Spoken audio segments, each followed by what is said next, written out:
sorulmaz, sırdır bu gönül. Eli gönül ile düştük bir denge, hikmeti sorulmaz, sırdır bu gönül.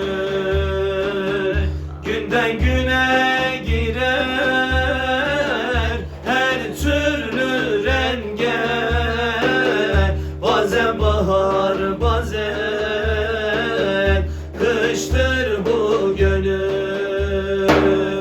Günden güne girer her türlü renge, bazen bahar bazen kıştır bu gönül.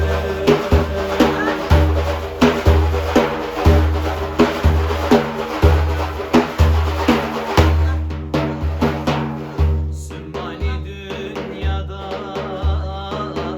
gel çekme ahı, bir gün giydirirler kolsuz gömleği.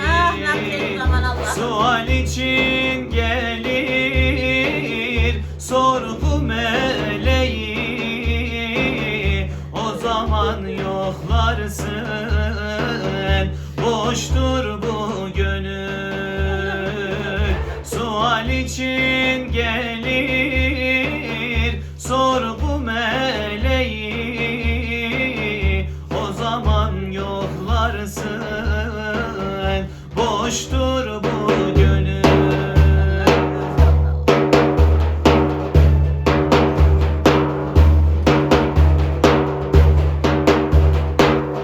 Bazen yelkenini derin yürütür, bazen ahval ile ömrün çürütür. Bazen lale sümbül sümbül çiçek börütür,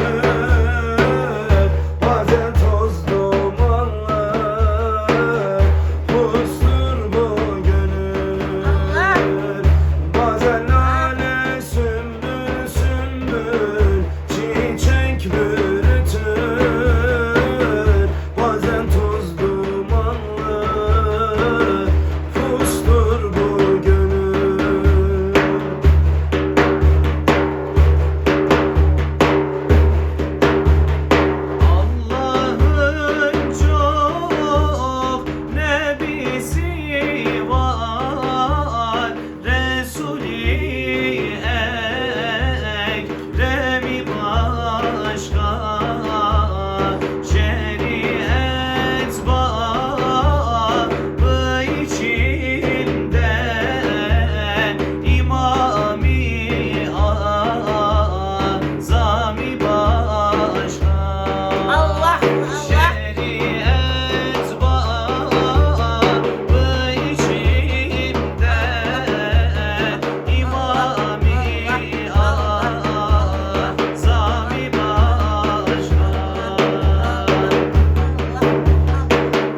etme vakti. Allah. Allah. Şükür ya Rabbim seni ya Rabbim şükür Allah. Binlerce şükür ya Rabbim. Bak buradakiler